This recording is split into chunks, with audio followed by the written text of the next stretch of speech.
So once you figure out how to write and perform and you've made enough people laugh, you start asking other questions. Like, what's the point? Why am I doing this? And I have lots of reasons why I do stand-up, but the most sustainable one for me is you have to hold yourself to a standard, that you're only going to make art that you care about. You have to keep making the art functional, right? In the case of comedy, it has to make people laugh. You can't stop doing that part. It's kind of important. The audience still needs a reason to care. The Venn diagram where you care and they care needs to overlap. But I don't think the way to find that overlap is by trying to please the audience. I think you have to give in to your own curiosity and hope for that overlap, right? Through that process. Being selfish is more sustainable than trying to do things for other people. Maybe that makes me a bad person. I don't know.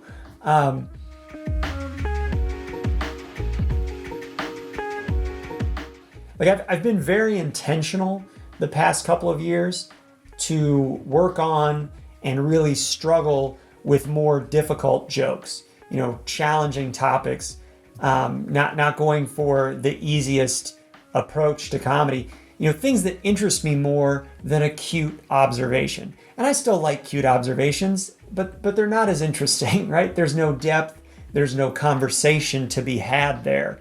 Not to say that doing comedy with cute observations is easy, it's not. But I don't remember where I read this, but it's worth obsessing over, I think. This is important to think about. I read this somewhere.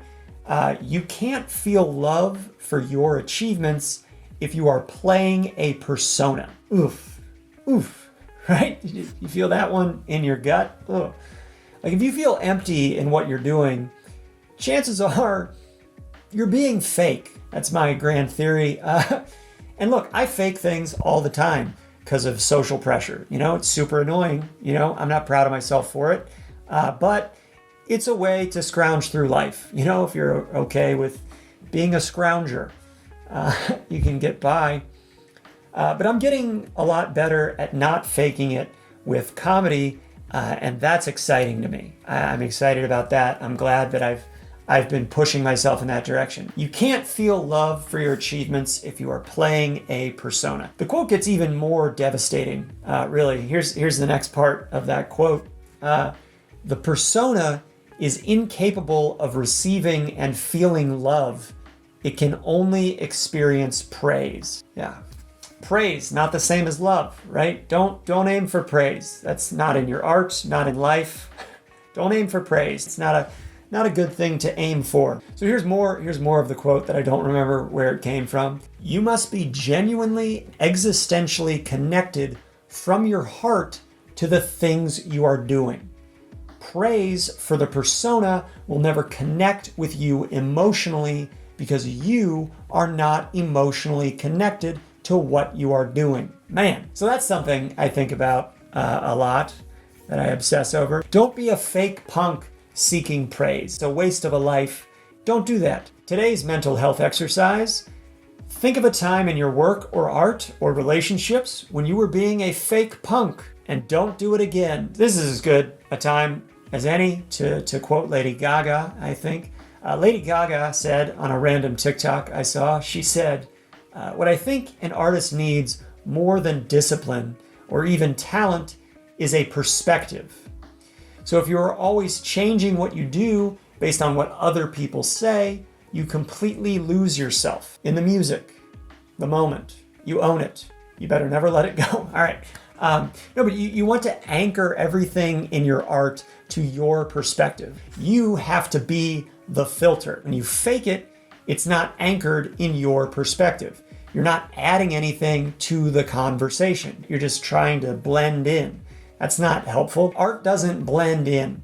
Art says something different. That's what makes it art. What's the different thing that you feel an urge to express? I was reading an article on Pixar's rules for their stories. They have a series of rules they have their writers read when they're working on story structure. And one of the rules is, why must you tell this story? What's the belief burning within you that your story feeds off of, that's the heart of it. Must. Okay, you must tell this joke. Why must you do it? Burning within you. What's burning within you? Something needs to be on fire. On fire. That's the goal creatively. That's how you avoid being fake. What is on fire? How are you going to deal with the fire? That's a good place for art to grow out of. I was listening to Gerard Carmichael talk about how most of the time when he watches stand-up, it feels dead to him. Oh, so sad. No, but Gerard, very funny, pretty good at stand-up. Very good at stand-up. But his most recent special, Rathaniel, not terribly funny. Highly interesting, felt more substantive. It was him talking about his family, personal identity.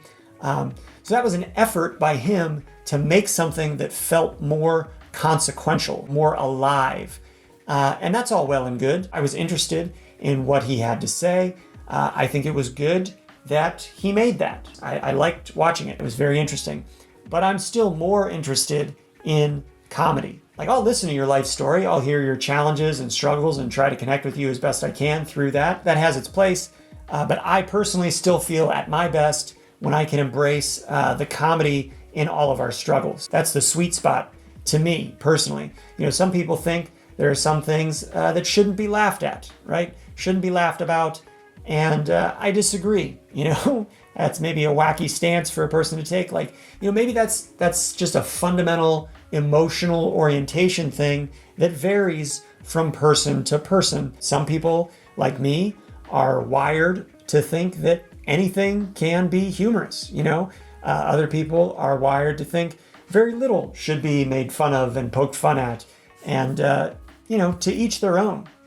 People be different. Personally, I think if you can't laugh at something, it has too much power over you. Something's out of balance. You're giving it too much weight. You know, there should be some aspect of it you can laugh at. To me, nothing is that serious or shouldn't be that serious. And some people think certain things are that serious. Okay, we disagree.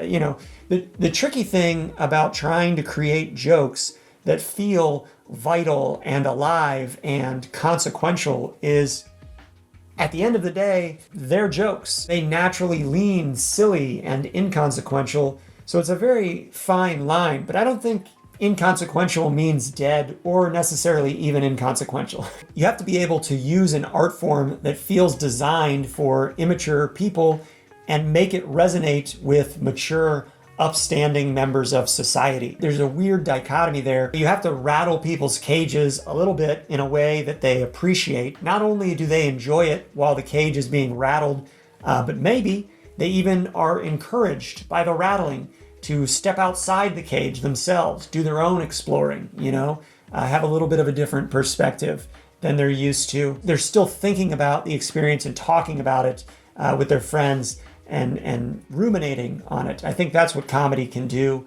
as much as any other art form. I think there's still a way to do that within the art of stand-up comedy, but you can't fake it. You got to do it for real. You got to plant your flag. You got to have a perspective. You got to take those risks.